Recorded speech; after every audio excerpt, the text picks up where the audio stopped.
Okay, thanks for coming, everyone. I'm Pat Hyde, I'm Director of Public Works. I'm here to talk to you folks today about this winter's snow program. The program itself, as we all know, has been around for a long time. It's probably as long as snow has been around and the city's been around. This winter we'll carry on with the normal activities that we have when the snow program hits.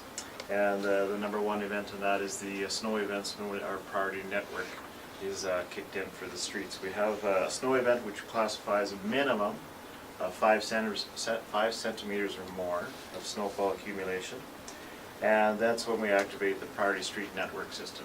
That's priority 1s, priority 2s, and priority 3s. Priority 1s are cleared within 12 hours of the snow event ceasing or ending.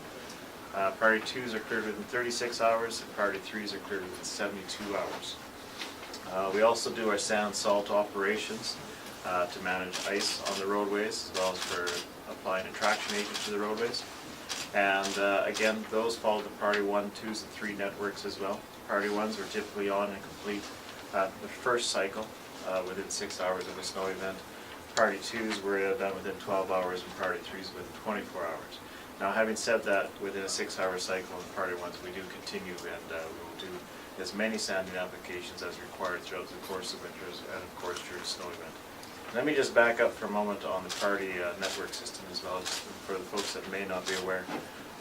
When there is a snow event that is occurring, while it's in progress itself, our focus is on the priority 1 streets and will remain on the priority 1 streets until the snow event ends. That's when the 72-hour clock kicks in. Snow routes. Last year we talked about snow routes, but we didn't activate a snow route. In fact, this year we're hoping we don't have to activate a snow route again. And basically, a snow route we activate when the snow accumulations are to such an extreme that there's no possible chance that we can do the snow clearing of a snow event within 72 hours. So hopefully we don't get those kind of accumulations, but if necessary, we can activate what's called the snow routes. There's 2 defined routes. There's a green route and a blue route. They're marked on the signs. There's permanent signs spread throughout the city on the roadways. And the green route is a green circle attached to the small snow route sign, and the blue square is the blue route. Excuse me. We'll activate those routes, as I said, if necessary. We will provide a minimum of 8 hours notice that the route is being activated. We'll start with the green, then move to the blue. And the reason we provide a minimum of 8 hours notice is because when a snow route is declared, all residents, all parking along those snow routes must be off the roadway for a 24-hour period so we can come in and do the snow clearing work. If the cars are not removed, that's when we'll apply parking enforcement, and we'll have to relocate the vehicle, and there's a ticket applied as well. The first snow event, the first snow route, when we activate a green route, once that is nearing the end of that completion cycle at 24 hours, that's when we'll send notice out again of the blue route, and the blue route will then be activated 8 hours after the announcement of that route as well too. So the blue route and the green routes, again, they cover basically the priority 1, 2s, and a majority of the priority 3 network as well. And that is so we can clear the snow so that if traffic volumes are being inhibited by the amount of snow we have, we can get it off the roadways as quickly as possible, windrow to the side, and provide safe passage on the main thoroughfares of Saskatoon. And as well, it helps with bus service as well. Also, carry over from last year is the online map. That's our snow and interactive map that you can find on the City of Saskatoon website. And what that map allows is for tracking of the progress during a snow event, so that you can see what has been completed on the priority network system for the P1s, P2s, and P3s. And as I mentioned earlier, parking enforcement, I was talking about snow routes. At any time that we need to do citywide snow clearing or apply any other required work, such as snow removal, that sort of thing, the yellow signs you'll see, we'll be putting those out, the high visibility yellow signs. We used these last winter, we used them last spring here for the spring sweep as well. We put the signs over, the universal for spring sweep as well as snow clearing. And again, this sign, when it's up, it'll have the indicated time frames on there, the date that it's applicable, the day it's applicable, the week, and again, the parking enforcement is applied. That's a $100 ticket and a relocation tow. The relocation tow is simply moving the vehicle off the street we're working on to as close an area as we can. Typically that's the next street over. might be around the corner, around the block type of thing, but we'll keep it as close as we can. And again, if the car is relocated, you can find your vehicle on the City of Saskatoon website under Find My Vehicle. What has changed this year? There's been a number of changes. One, last year we activated the citywide snow grading program, and we started that last year in January, mid-January. And what happened there is we had to cancel that program or postpone it, I guess, at that time, because we had a bit of a freak heat wave that happened, and right as we started that program, and then right after that heat wave came through, the temperatures plummeted, and all that snow went from basically a hard packed snow to a slushy snow, and then it froze into ice. And so we didn't activate that program until much later in the season. And we're going to do that again this year. What we're going to do is we're going to look at postponing a citywide grading program as much as possible until later in the season. We won't pull the trigger on that until an activation point is reached of a hard pack of 6 inches or more on the roadways of hard packed snow. And the reason for that is twofold. We want to prevent rutting in the spring when snow melts, and as well, the longer we can delay a citywide grading to when it's absolutely necessary, also reduces the impact of windrows on on-street parking. We've heard loud and clear from citizens that windrows on streets does have an impact for parking. We can't always guarantee that we can leave space for parking. We try our best to leave at least a stall per household when and where possible, but that's not a foolproof method. And so if we can delay the snow clearing, citywide snow clearing, until a point that it's really needed prior to spring melt, that'll help reduce the impact that citizens have to endure for places where windrows are not removed. What we also activated last year and we'll do again this year is we found great success on some of the narrow streets throughout the city where windrow storage just really is too problematic because the streets are so narrow, some of the older core neighborhoods, and traffic flow as well as on-street parking is severely impacted by the presence of windrows. So if we do the snow clearing and we do have snow grading and have to create the windrows, we'll remove them off those streets as well too. Area contractors, this little map here beside you shows what we've done in the past several years is we've utilized area contractors, as we call them. That's private contractor forces to augment civic forces during a snow event. So when a snow event happens, what we had in the past is we had two areas of the city, basically the west end and the east end of the city, that area contractors were involved with. This year we've broken that up into 4 areas, and we've collapsed civic forces inside the Circle Drive, as you can see by the boundary of Circle Drive. That's where public works forces will be contained for a snow event, and you see the 4 areas that we'll have then for area contractors, and they'll be utilized to augment civic forces during the cleanup of the snow event itself. We believe that this is going to be more cost effective as well as more efficient to do so by creating 4 areas as opposed to the 2 that we've had in the past. School zones. The school zones has been an issue that we've heard over the last number of years. What is happening is there's more and more students that are being transported to school either by bus or parent drop-off or that sort of thing. And the windrows is creating a problem for that. The windrows around the school zones I'm referring to. So what we've done this year is we're putting a contract out that we're going to use the contractor forces to augment civic forces again in this case, where contractors will then remove the windrows from the school zone areas on a much more frequent basis than we have in the past. We won't have the windrows accumulate to the same heights and extent that they were in the past, and we'll remove on an expanded area from around the school frontages as well, which will create a greater zone that will have less windrows, and again, as I said, the windrows will move more frequently. This is for the safety of students, to help augment the safety of students, there's no question.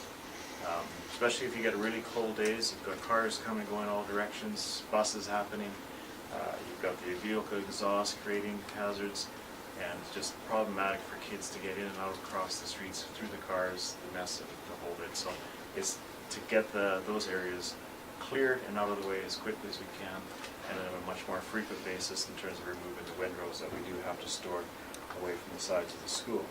The other thing that we're changing for school zones is that we won't be conducting any snow operations between the hours of 7:30 and 9 a.m., 11 a.m. and 1 p.m., and 3 p.m. to 5 p.m. And that's again for the same purposes for the safety of students, to make sure we're not in those areas when the congestion is happening because of car pickup, drop-off, buses, that sort of thing. So operations such as the windrow removals, those occur outside those hours, and evenings, weekends, that sort of thing.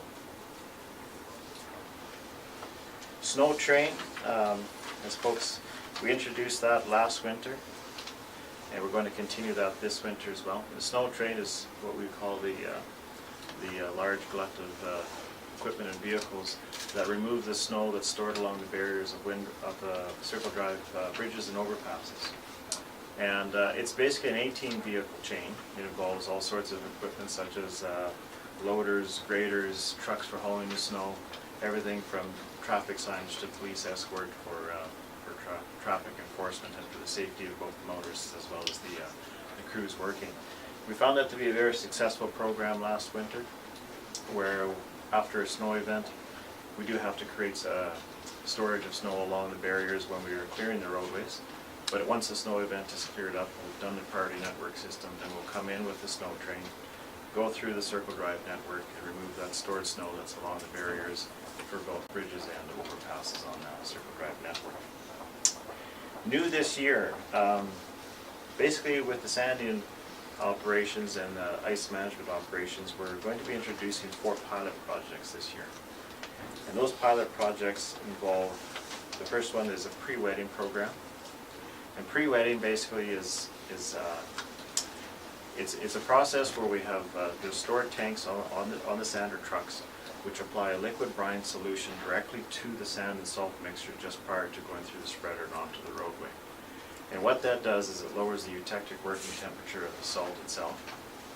It also provides the salt sand mixture basically almost like an adhesive to the roadway. It'll stick to the roadway far better as opposed to a dry mixture bouncing off the roadway. And if you're doing it on high traffic or high speed areas, that tends to blow it off to the side much more easier than what will happen with the pre-wetting process itself too. That again we'll use on the P1 networks as well, and as well for the lower speed intersections. It'll improve the traction where it is applied, because as I said, that mixture will stick and adhere to the roadway much better than a dry mixture. And the end result of that as well, come next spring, because you have to use less sand, it's less cleanup, which in turn is directly relates to a faster cleanup job as well as a lower cost. In that regard, you're not picking up as much debris as what you have to spread out. That's one pilot project. Another one is the use of the magnesium chloride mixture to the sand salt mixture. And what that does is it works as a de-icing agent. Pre-wetting does to the same degree as well too, and this helps in de-icing. Basically that, as I said, mixes directly with the sand salt mixture. It's spread out of the sanding trucks itself. And again, similar to pre-wetting, that minimizes bounce of the sand off the roadway. It adheres to the roadway better. It activates the salt agent that's in the sand at a much faster rate.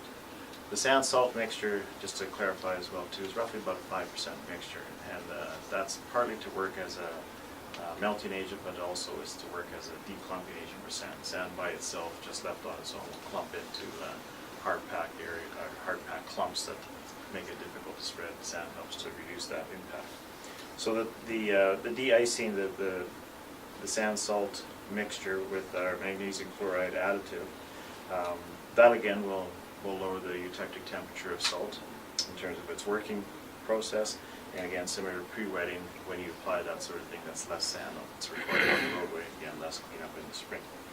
Another pilot is a similar one, where it's just simply a mixture of magnesium chloride additive to the sand itself, and there's no salt in that one. That has a much, much lower eutectic working temperature, down to -60°C. And what we would use that for is such things as the bridges and overpasses on Circle Drive and critical intersections, that sort of thing. Again, these are pilot projects, so it's not widespread throughout the entire city and not replacing the sand salt mixture. So we'll still continue to use the sand salt mixture. We'll use that in all the non-priority roadways. We'll use it throughout the priority network system as required, and we'll use it for residential areas where we do sand salt mixtures on the intersections.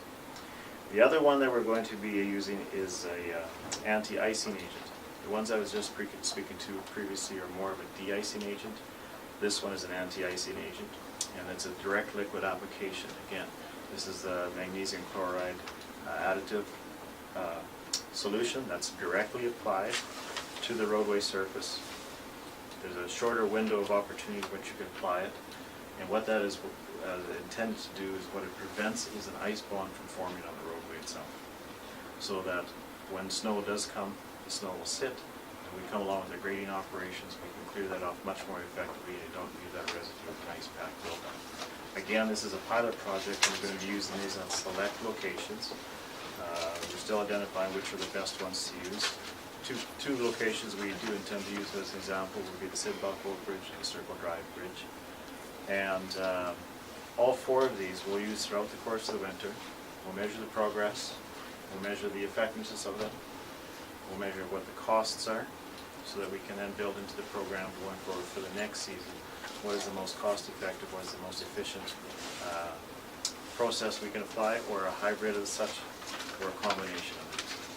And we're quite excited that through the course of these four pilots, we'll see some very significant results on the roadway.